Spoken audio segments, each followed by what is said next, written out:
Viewers, our next module is on stress, its understanding and its management.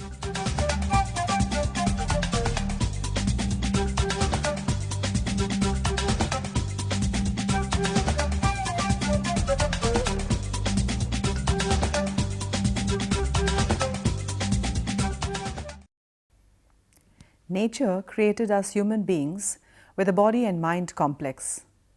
While the body was meant for increased physical labor, the mind was meant to function under rest and relaxation. But if you look at modern day conditions, you will find that in fact what we have done with the rule of nature is we have upset it completely and disbalanced this body-mind complex. But is stress a modern day disease? Or did ancient man suffer from stress as well? In fact, he and she did, and the way they managed it was with flight or fight. The problem with modern day stress is that we can neither run away from our stress nor can we fight it. We in fact have to stay and manage it. Take for example your job and stress under the category boss, your home and stress from spouse, stress from children. Take for instance society and stress coming from having to conform to social laws and norms. So is stress then very bad? And if it is bad, can you do away with that boss, that spouse? Can you do away with that society and live alone by yourself? Perhaps not. Perhaps stress is necessary, but necessary in the right doses because it does give us the driving energy to go ahead and grow. Too much of stress and you will have a state of burnout and psychosoma. Too little and you will experience boredom and a state of rust out. As a psychologist, I can definitely say, friends, that balance is the key to managing stress. We have Professor Adrian Kennedy talking to us about stress, how to understand it, and thereby how to use it to our advantage, how to harness the energy of stress. Our topic is stress management. There can be several types of stress. You can have good stress, such as in success, a marriage, a happy occasion. You can have bad stress, such as in an illness or a problem. You could have too much of stress, such as in an examination. Or you could have too little stress, such as in retirement. But what is stress?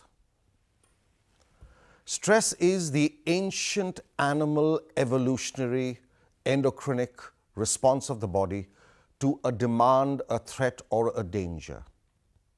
Let us consider two lions fighting. They have stress. Let us consider a lion chasing a deer. The deer runs away and also has stress. What happens to the human body or to any body during stress? There is a neuromuscular and endocrinic response. The brain sees the danger or the threat, releases hormones, stress hormones, adrenaline, cortisol into the body.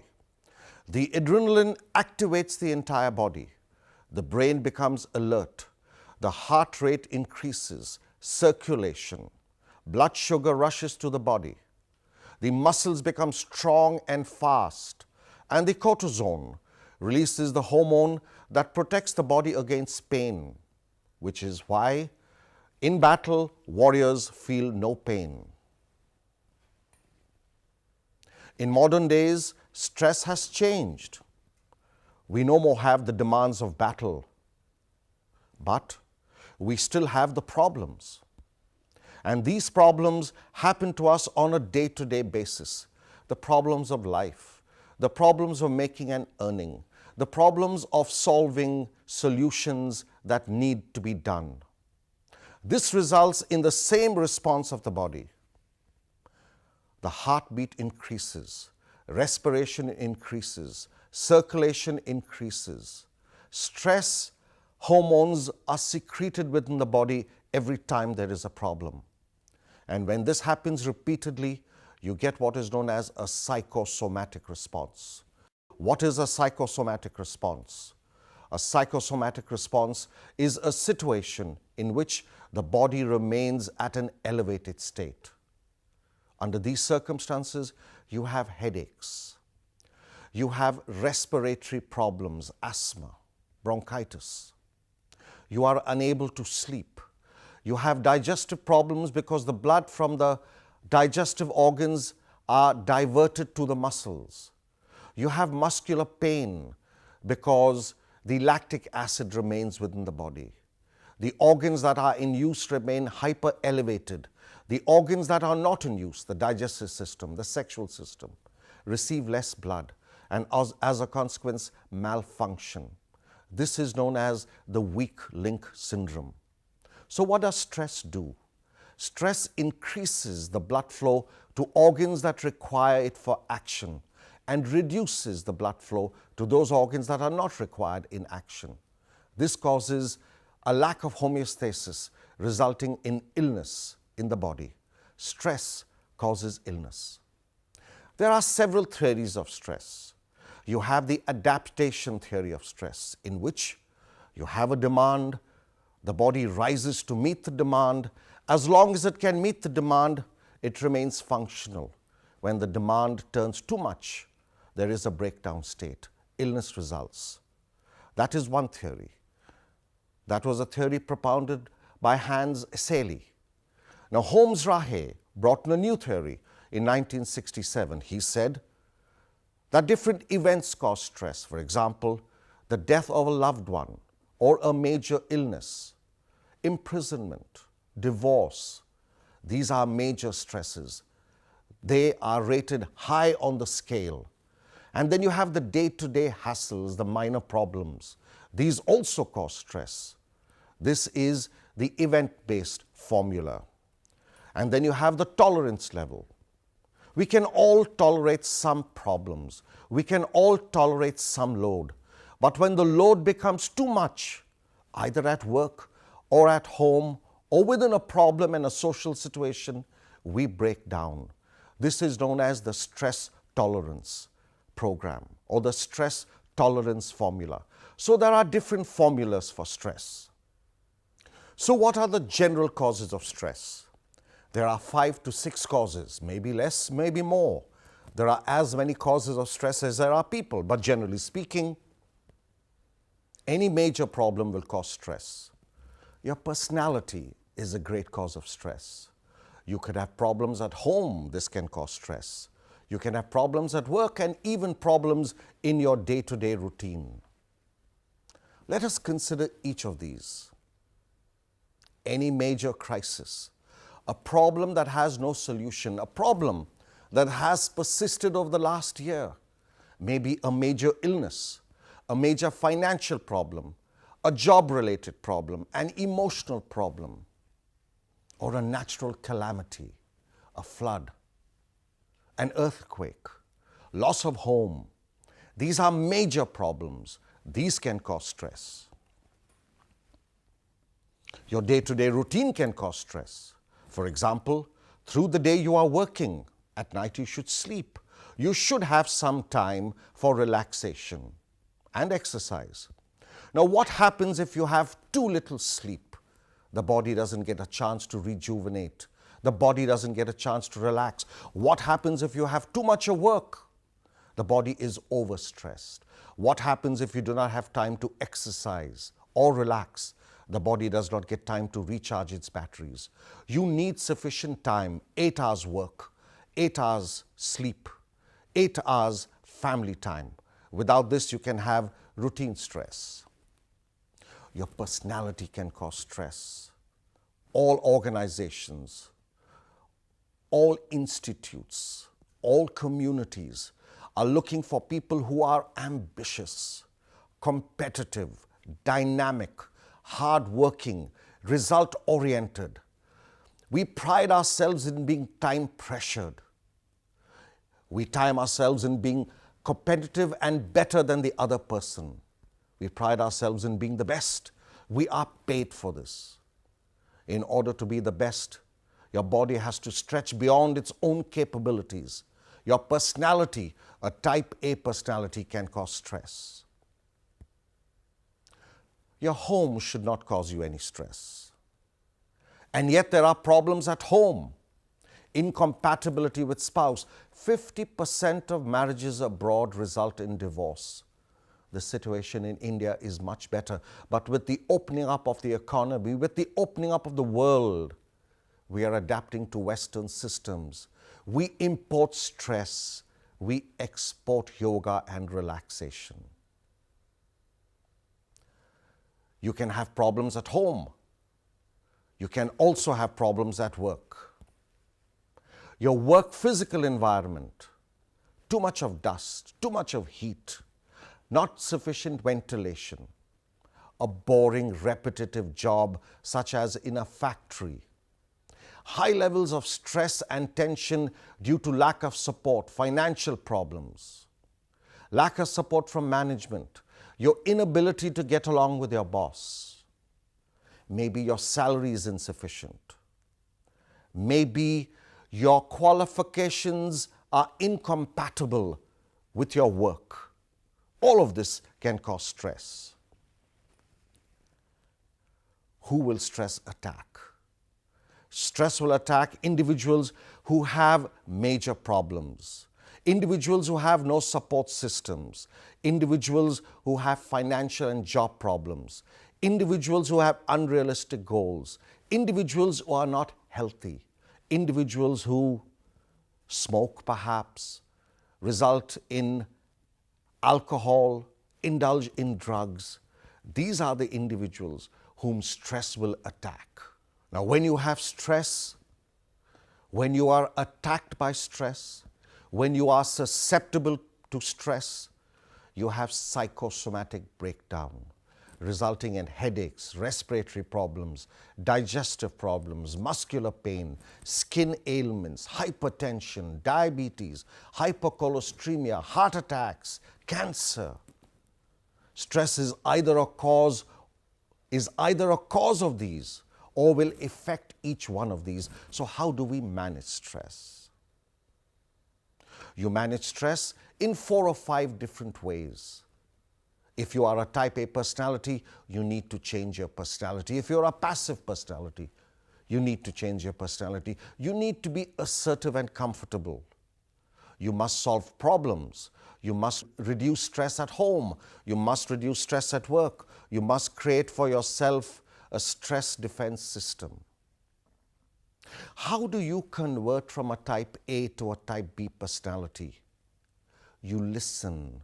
You sympathize. You have varied interests. You compartmentalize. You delegate. You have a sense of humor. You become androgynous. You become philosophical.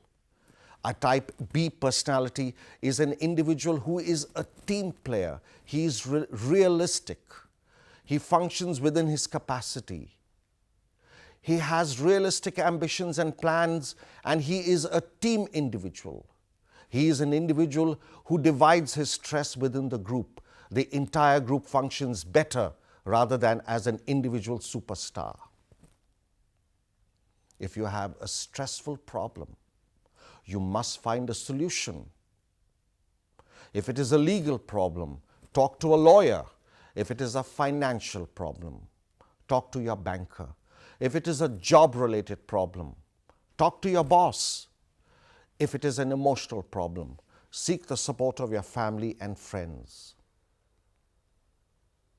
What happens when there is stress? When there is stress, there is a release of stressful hormones in the body.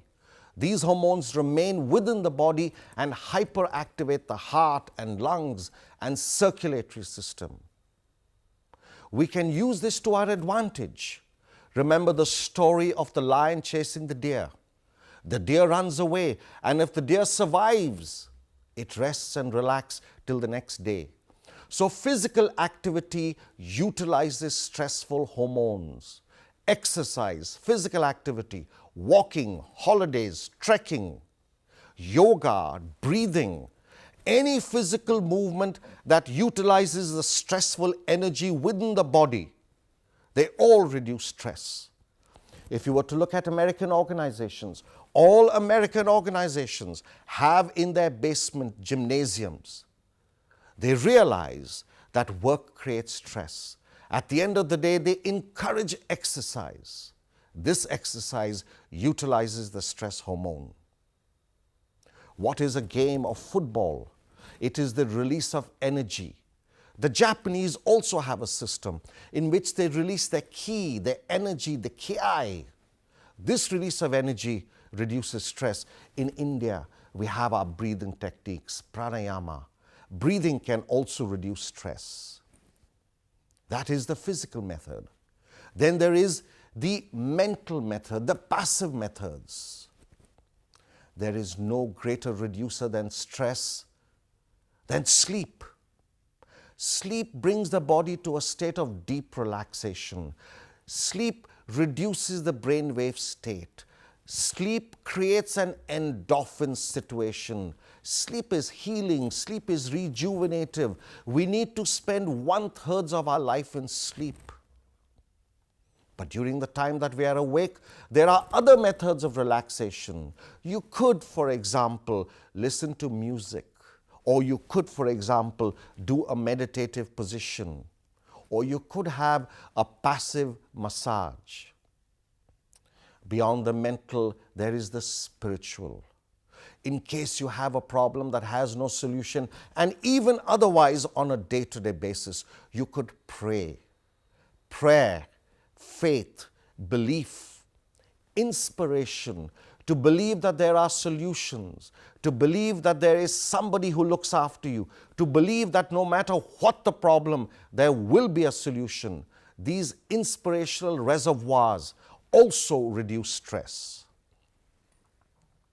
So what happens when you are able to solve a problem? What happens when you are able to relax? What happens when the body is relaxed? Whether you use meditation, or you use yoga, or you use exercise, or you use sleep, or you use prayer, you will find that in all these situations, your respiration drops. Your normal respiration is 21 respirations per minute, but in a relaxed state, your respirations drop to 16. In a stressful state, your relaxation reduces and your respiration increases to about 30 respirations a minute. When you're stressed, your heart rate increases to 120, 30, 40, or even 150 heartbeats per minute. When you relax, your respiration drops, and as a consequence, your heart rate drops. Your heart rate drops to less than 70 beats, 60 beats. In a state of sleep, your respiration as well as your heart rate drops. Your heart rate drops to even 50 beats a minute. When you are in stress, your brain waves are hyperactive. This is known as a bizarre brainwave state. Your brain cycles are 48 cycles per second, and the body releases toxins within the body, adrenaline, cortisone. These are toxins that are released that contaminate the body. When you are relaxed, you go into an alpha state. An alpha state is 24 cycles or 12 cycles per second. When you sleep, you go into a delta and theta state, which is 4 to 8 cycles per second. And when your brain is relaxed, it releases from within itself endorphins. These endorphins heal the body. That is why sleep is not important only for rest, but is also important for health and rejuvenation. When you have stress, your muscles are tense. When you have stress, you have hypertension. When you relax, the entire body relaxes. Your blood pressure drops. Now, stress is relevant to the individual, but stress can also be relevant to the organization. How does an organization reduce stress? You can have impartial rules. You can have a sense of justiciability. You can have a clear job description. You can have a place to relax. You can give recognition for success and rewards and promotions. You can have open communications. All these help to reduce stress within an organization. So how do you create a stress defense system? You know that when you are stressed, you are under attack. You will result in illness. So how do you create a stress defense system? You can have a stable family and group support. You can have financial security. You must achieve occupational satisfaction. You must have realistic goals. You must have an assertive, comfortable personality. You must have a sense of humor. You must have faith and belief. You must be healthy. You must do your exercise. You must avoid body breakdown situations and dependencies like alcohol and smoking. So what happens when you have stress? It not only causes illness, it also reduces efficiency. The problem is not having too little stress. The problem is in managing your stress.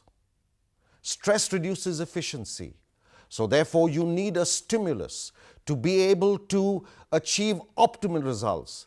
But when the stress becomes too long, when the resistance becomes too long, when the problems remain too long, when there are no solutions, you then have a breakdown stress. You have a breakdown situation. And this breakdown situation results in fatigue, exhaustion, ill health, and disease. It reduces efficiency. Now, this reduction of efficiency can translate to an individual in the form of disease. This reduction in efficiency can translate to an organization in terms of lockouts, in terms of reduced production, in terms of loss of profits. So stress is relevant not only to the individual but also to organizations. The objective is not to have too little stress. Too little stress would result in boredom. Too little stress would result in rust out. Too little stress would result in insecurity. Too little stress would be negative. It would be counterproductive. It would not be optimal. Neither should we have too much of stress. Too much of stress is burnout. Too much of stress is breakdown. Too much of stress is disease. Too much of stress is illness. Too much of stress is psychosoma. It's not that we should have too little. It's not that we should have too much. We must have the right amount, or in case we have too little or too much, we must plan. We must manage. We must create solutions. We must work for solutions.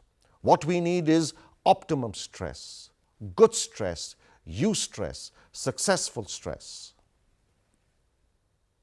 So what are the goals of stress management? What are the benefits of stress management? The benefits of stress management to the individual is good health, relief from problems, relief psychosoma, release from physical ailments, reduction of hypertension, diabetes, hypercholesteremia, cardiac problems. All illnesses are reduced or improve. The prognosis increases and improves as a consequence of happiness.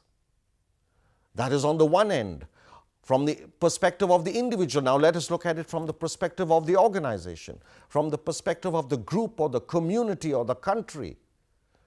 It results reduced stress or managed stress or optimal efficiency results in higher efficiency, higher production, higher gains. So what is stress, friends? Stress is a demand on the body. What is stress management? Stress management is the method of utilizing that demand in a productive way so that it does not cause a breakdown in the body. Stress management is the ability to solve problems. It is the ability to find solutions. And what are the benefits of these solutions? These solutions will result in improved health to the individual, improved productivity to the organization, and increased happiness to the community. Thank you. Imagine, viewers, you are under stress. Your heart is beating fast. you cannot breathe too well, your face is looking flushed, you are perspiring, your blood pressure is increasing.